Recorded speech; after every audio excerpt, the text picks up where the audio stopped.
Hola a todos, ¿qué tal? Espero que estén muy bien. Esta clase es, ya casi estamos por concluir la sección de econometría. Hoy vamos a ver un tema que es importante y aparte es bastante útil para el desarrollo de algunos modelos econométricos, en donde ustedes pues ya van a poder comprobar hipótesis y demás cosas. Este tema es uno de los más concurridos por todos los economistas y econometristas que se dedican a hacer este tipo de modelos, ¿no? Hoy vamos a hablar justamente del tema de cointegración. Voy a presentarles el material para que lo vayamos siguiendo paso a paso. Y bueno, en econometría, como les decía, existe un concepto que se llama cointegración.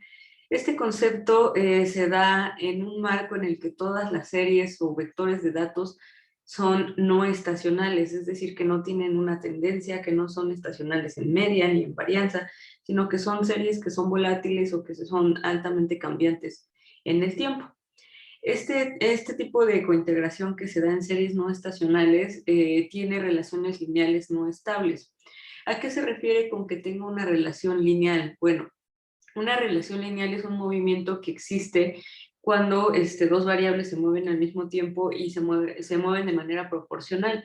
Es decir, es una relación, bueno, lo que respecta a una relación positiva es el aumento proporcional de una variable con respecto a otra. Cuando la otra aumenta, la primera también. Y una relación negativa es cuando en una existe una disminución y en la otra también.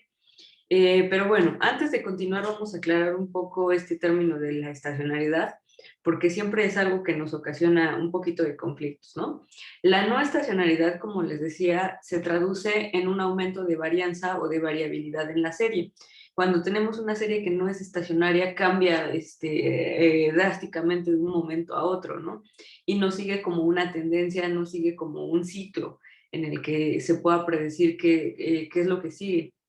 Cuando se aumenta el horizonte temporal es un tanto difícil poder llegar a hacer algún tipo de pronóstico. Mientras que también una serie no estacional es cuando no es estable, ¿no? Finalmente quiero que quede muy claro este concepto de no estacionalidad para que no haya confusión, más que nada, ¿no? Entonces, aquí en el dibujito que tenemos aquí, podemos ver que la serie que está por encima, esta la que, a ver, les voy a hacer el trazo para que lo vean un poquito más detalladamente. Esta serie que tenemos aquí, como ustedes podrán ver, esta, la rosita, es estacionaria. ¿Por qué es estacionaria? Porque se mueve alrededor de una tendencia y como pueden ver, tiene poquitas variaciones, incluso casi la línea la tapa, ¿no?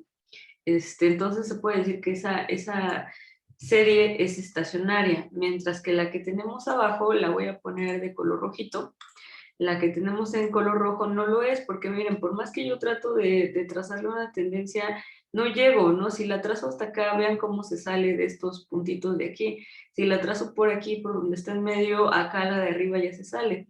Entonces, aquí no tiene tendencia. Igual la varianza que pueden ver entre cada uno de los picos no es constante, ¿no? Varía demasiado. Por lo tanto, la rayita que tenemos abajo, la serie que tenemos representada abajo, es una serie no estacionaria.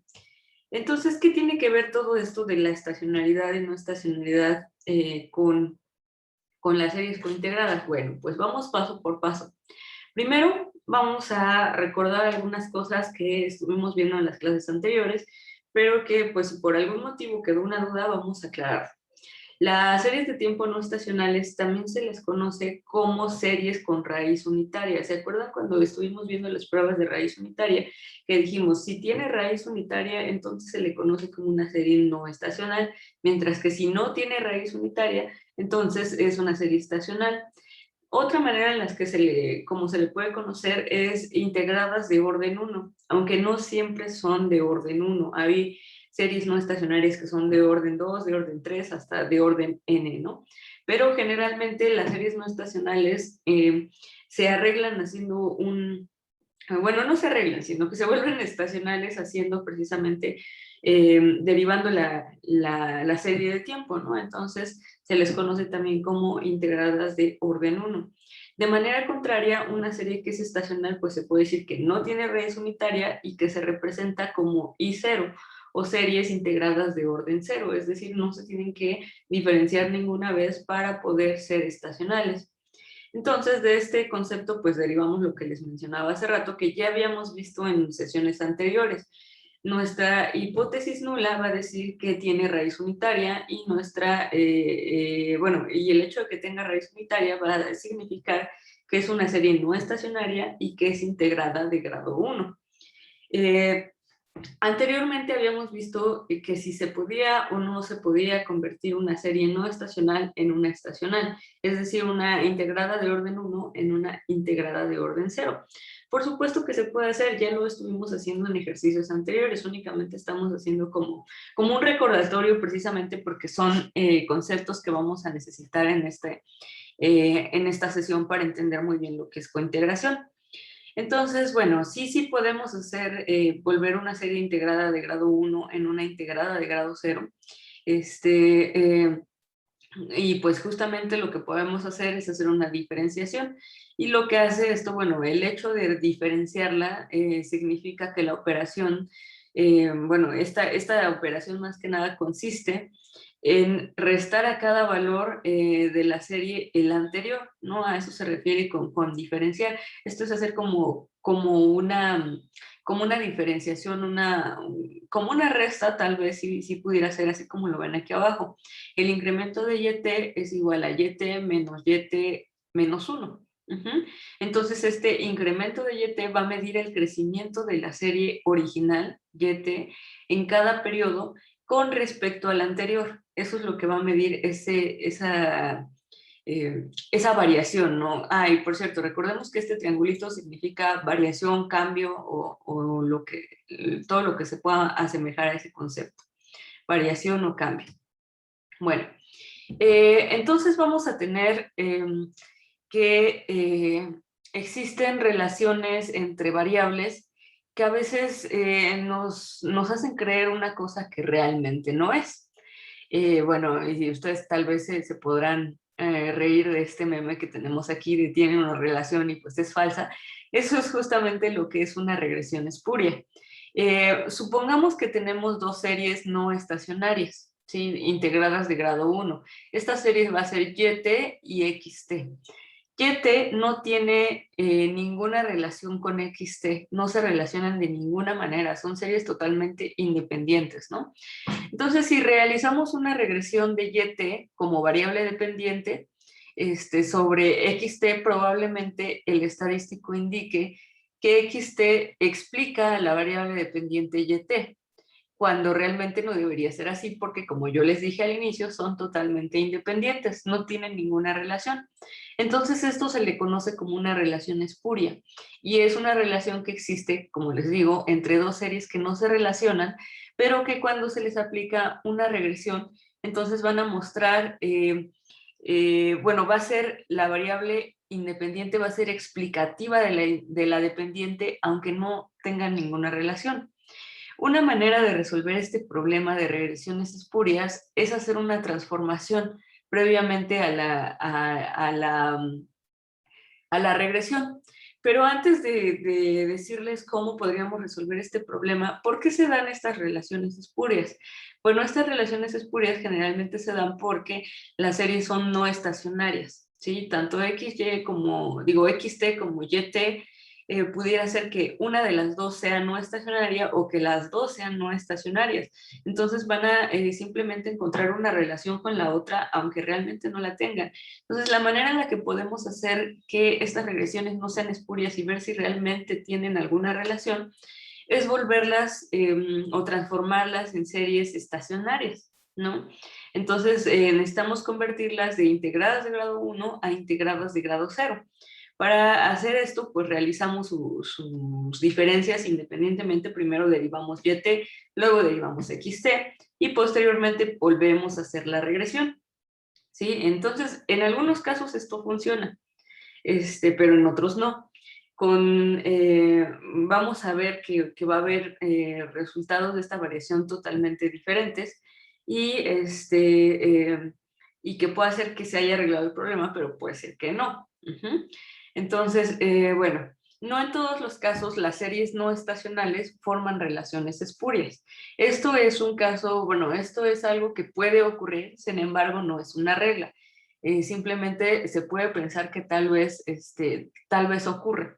Algunas veces la relación entre series que son no estacionarias funcionan bien, o sea, sí realmente una explica a la otra sin necesidad de convertirlas en series estacionarias, ¿sí? Pero para ello, o sea, para que funcionen bien juntas sin necesidad de hacer algún tipo de transformación, es necesario que estas variables estén cointegradas. Entonces, ahora sí, ya vamos a la parte de cointegración. Se dice que las variables no estacionales están cointegradas cuando existe una combinación lineal entre ellas, ¿sí? Y esta combinación lineal que existe entre ellas debe de ser estacionaria, ¿sí? Es decir, debe de ser integrada de grado cero. Pero vuelvo a lo mismo, ¿qué será este concepto de combinación lineal? ¿Sí? ¿Cómo podemos saber que existe una combinación lineal entre ellas si ni siquiera sabemos que es una combinación lineal? Bueno, vamos a explicarlo un poquito aquí, de una manera un tanto resumida, porque ahondar mucho en ello significa hacer desarrollos matemáticos muy pesados que pues ustedes quizás puedan revisar en algún libro, ¿no? Pero bueno, una combinación lineal es una expresión matemática, ¿sí? Esta expresión va a consistir en sumar entre elementos pares, sumarlos y multiplicarlos entre sí de manera que nos den como resultado un determinado conjunto, ¿sí? Em, entonces, lo que va a hacer es que esta combinación lineal se pueda hacer la suma o se puede hacer la multiplicación entre ellas haciendo esa combinación lineal y al final vamos a obtener un valor que está dentro de un conjunto de números, ¿no? Entonces, esa es la idea de que sea una combinación lineal. Más adelante vamos a hablar un poquito más de ello para que quede más claro. Entonces, bueno, dos o más series se puede decir que están cointegradas si se mueven conjuntamente a lo largo del tiempo. Es decir, que comparten una tendencia en común. Sí, aquí, por ejemplo, les hacía una analogía, es que es como hablar de matrimonio, ¿no? Es como cuando una pareja se cointegra para vivir juntos en el futuro. Son elementos independientes, ella es independiente de él y él es independiente de ella, ¿sí? Son personas que tienen gustos diferentes, que tienen hábitos diferentes, pero que finalmente tienen el mismo objetivo en la vida, que es compartir su vida. Eso es una cointegración, ¿sí? Entonces, alguien por ahí me hacía una pregunta cuando le explicaba algo acerca de esta cointegración y me decía, pues es que ese término de cointegración me suena muy similar a lo que es correlación, ¿sí? Y yo le decía, no. Y justamente le puse un ejemplo muy similar a eso, que es lo que les estoy comentando a ustedes. Cuando se tiene una relación tóxica en donde una de las dos partes depende totalmente de la otra y dice, yo me muero si tú no estás, por ejemplo, esa es una correlación, ¿sí? Porque estas dos variables están relacionadas entre sí, pero depende una de la otra, ¿sí? Si en el momento en el que no está una, entonces ya no se explica totalmente la otra y así sucesivamente. Entonces, ese es un problema de correlación, pero en este caso las variables son independientes, ¿sí? Una es independiente de la otra, se podría decir que es una relación totalmente sana, hablar de una cointegración, porque se tiene un fin a futuro o se tiene una tendencia, un camino en el que van juntos, pero no necesariamente dependen el uno del otro, sino simplemente llevan la misma tendencia, mientras que la correlación sí están relacionados entre sí y el que uno cambie probablemente haga variar al otro totalmente o el que uno desaparezca va a hacer que el otro no se explique totalmente. Entonces, esa es más o menos la diferencia. Bueno, vamos a tener condiciones de cointegración. Las series cointegradas generalmente son no estacionarias, como les decía, son independientes unas de otras y tienen una tendencia muy variable a lo largo del tiempo. Las series que son cointegradas forzosamente deben de tener el mismo orden de integración, Es decir, ninguna va a tener más rezagos o más retardos que otra. Viven las dos en el mismo tiempo, ¿sí? Es como casar una pareja que tiene la misma edad, ¿sí? Y decir que van a transitar juntos hasta el final y que los dos van a morir al mismo tiempo, pues eso es justamente como es una de las condiciones que debe tener la cointegración. Este, eh, bueno, aquí una notita muy importante que les puse por aquí dice, recuerde que podemos cambiar el orden de integración de una serie por un orden menor o mayor. Si tenemos una serie integrada de grado 2 y una integrada de grado 1, podemos convertir la primera en una de grado 1, o bien podemos convertir las dos a una de orden 0 con una diferencia, ¿no? Con una diferenciación. Bueno, entonces yo les decía, implica que los dos vivan en el mismo tiempo, pero el hecho de que yo tenga una serie integrada de grado 2 y una integrada de grado 1 no significa que simplemente las descarto y digo, estas variables no pueden ser cointegradas. Sí pueden, simplemente implica que yo le haga una diferenciación a la integrada de grado 2 para que se convierta en integrada de grado 1, o bien que haga dos diferenciaciones a la integrada de grado 2 y una a la integrada de grado 1 para que así las dos sean de orden 0, ¿sí? Bueno, ¿cómo sé si mis series son cointegradas o no lo son? Eso es algo que la gran mayoría de nosotros nos preguntamos, y para poder nosotros saberlo tenemos que hacer lo que se conoce como el análisis de cointegración de Engel-Granger, ¿sí? Este es solamente es uno de los métodos, vamos a estar viendo más a lo largo de este video. Sin embargo, este es uno de los más utilizados. El primer paso es realizar una regresión y asegurarnos de que la variable dependiente e independiente tengan el mismo orden de integración, que era lo que les comentaba hace rato. Ya que tenemos las dos variables con el mismo orden de integración, entonces estimamos el error del modelo. Corremos un modelo de mínimos cuadrados ordinarios y estimamos el error del modelo. Posteriormente vamos a analizar la estacionariedad del error del modelo, y para ello podemos hacer algún test de raíz unitaria. Agarramos el resultado, que sería el error, y hacemos una prueba de raíz unitaria. Si el error es estacionario, es decir, integrado de grado 0, entonces se dice que las series están cointegradas. Si el error no es estacionario, entonces las series no están cointegradas. Cuando veamos el ejemplo les va a quedar muchísimo más clara esta parte, ¿sí? Pero primero es importante que tengan un poquito la idea del concepto. Bueno, entonces vamos a tener un modelo de corrección de errores para poder, bueno, cuando tenemos precisamente que el error es un error no estacionario y que las series no están cointegradas, todavía hay algo que podemos hacer. Podemos hacer un modelo de corrección de errores. ¿Qué significa esto? Bueno, significará que la estimación de los errores es no estacionaria, por lo tanto las series tienen diferencias aleatorias. ¿Qué quiere decir esto? Que todos los errores que genera una y que genera la otra son estocásticas, son aleatorias, ¿no? Esto no puede seguir una trayectoria conjunta, una variable con la otra, por lo que esto se tiene que ir corrigiendo en el largo plazo, ¿sí? Para que la relación entre estas variables pues, esté correlacionada en el futuro. Y esto, nuevamente voy a hacer alusión al ejemplo que yo les ponía hace rato acerca de las parejas. Cuando una pareja se casa sin haber platicado cuál es su futuro o su meta en la vida, muchas veces surgen problemas, ¿no? En el que tal vez el esposo quiere tener hijos y la esposa no quiere porque ella quiere trabajar, ¿no? Entonces se alejan un poquito, y estos errores tienden a ser aleatorios, ¿no? A lo largo del tiempo, porque resulta que después ella deja de trabajar y ya quiere tener hijos y ella no quiere, y entonces se vuelven errores aleatorios, ¿sí? Que hacen que sea difícil que los dos puedan estar cointegrados en el tiempo porque tienen una meta diferente en la vida, ¿no? Entonces, ¿Cómo podemos hacer que esta pareja esté cointegrada y no se divorcie totalmente? Pues bueno, podemos hacer un modelo de corrección de errores. ¿Qué tenemos que hacer para corregir esos errores? Bueno, pues tenemos que platicar, tenemos que llegar a acuerdos.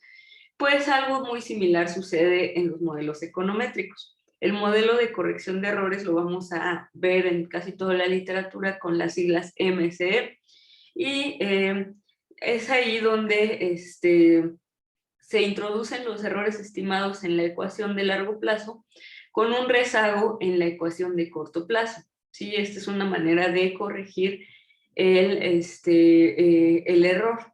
De esta manera se van a conectar el comportamiento del corto plazo y se va a relacionar con un equilibrio en el largo plazo, lo que yo les mencionaba hace rato en el ejemplo, ¿no?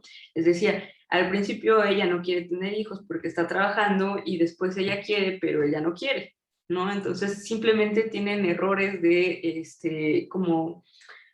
distorsión de tiempo. Entonces lo que se puede hacer es que ambos lleguen a un acuerdo, que sería ese punto de equilibrio, en donde se pone un plazo, bueno, se acuerda en el corto plazo y en el largo plazo con fin de llegar a ese punto de equilibrio, ¿no?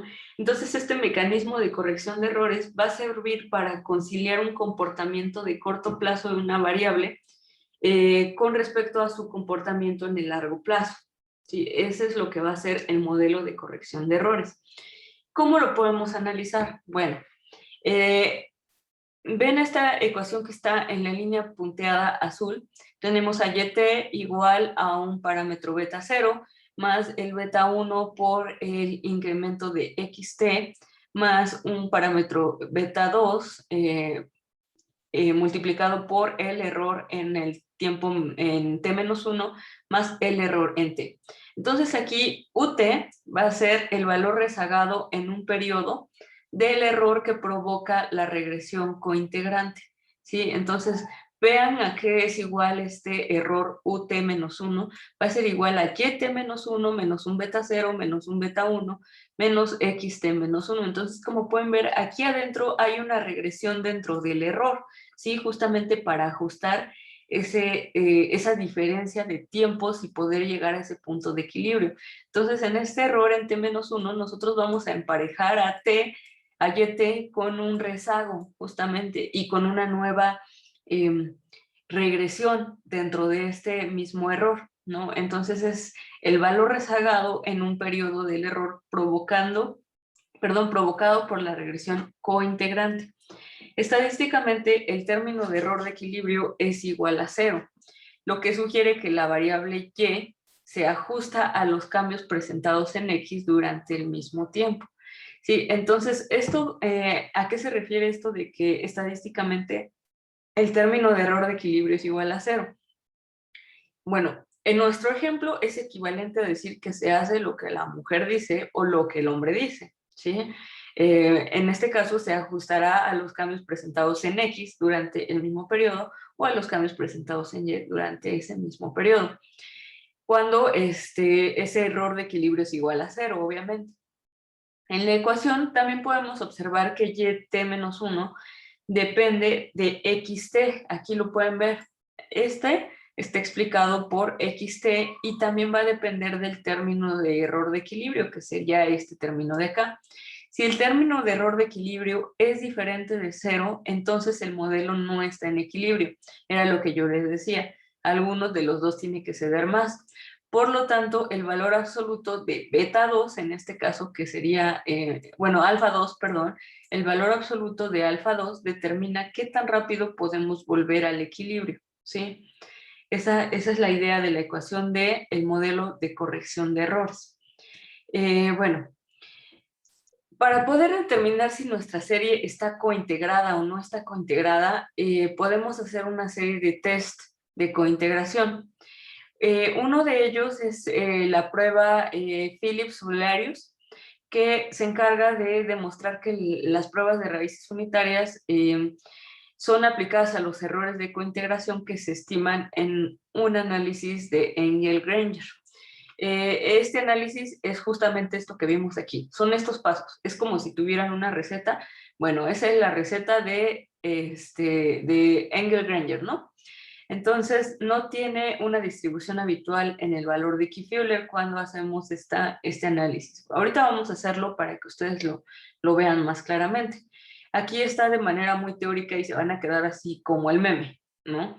Pero bueno, se los comento ahorita y ahorita que veamos el ejemplo o en la siguiente parte que veamos el ejemplo, ya lo entenderán mejor. En este caso, la hipótesis nula del test de Phillips-Solarius señala que la distribución de estas pruebas es asintótica. ¿Qué significa que algo sea asintótico? Bueno, cuando hablamos de algo que es asintótico, se refiere a una curva que se acerca a una recta o a otra curva, pero que jamás se llegan a encontrar. En ningún punto se llegan a encontrar. Entonces, aquí esta hipótesis nula nos dice que este test va a señalar que la distribución de estas pruebas va a ser asintótica y va a depender del número de términos de tendencia y del número de variables del modelo. Entonces, vamos a plantear nuestra hipótesis nula, que va a ser que si el valor z es menor o igual que su valor crítico, entonces es una distribución asintótica, y esto significa que es una serie que está cointegrada. En el caso contrario, cuando el valor z es mayor que el valor crítico, es una distribución no asintótica, y significa que la serie no está cointegrada, ¿sí? Cuando no es asintótica, se puede decir que en algún punto las series se cruzan y se van en diferentes direcciones, ¿sí? Cuando se van en diferentes direcciones y ya se cruzaron, entonces significa que la serie es asintótica y por lo tanto no está cointegrada. Y cuando es asintótica podemos ver que se mueve de manera, pues a lo mejor no tan uniforme, pero sí más cercana una de otra, ¿no? Entonces, en este caso sería una serie cointegrada. Vamos a tener otra metodología de cointegración que es bastante útil también, y es el método de cointegración de Johansen-Juselius. Bueno, este método de cointegración nos permite determinar el número de vectores de cointegración, y para determinarlo vamos a usar dos pruebas, la prueba de la traza y la prueba del máximo valor propio o eigenvalor, o eigenvalor también, como le quieran llamar. Aquí se van a plantear dos hipótesis igualmente, ¿no? Para este tipo de pruebas. Si R, que es la traza, bueno, pero antes de continuar, ¿qué es la traza? La traza es normalmente cuando tenemos una matriz, vamos a tener una traza justamente que va a ser la suma de los términos de su diagonal principal. Entonces, quiero ponerles un ejemplo para que lo tengan más o menos claro. Y, por ejemplo, vamos a tener 10, vamos a poner valores aleatorios, ¿no?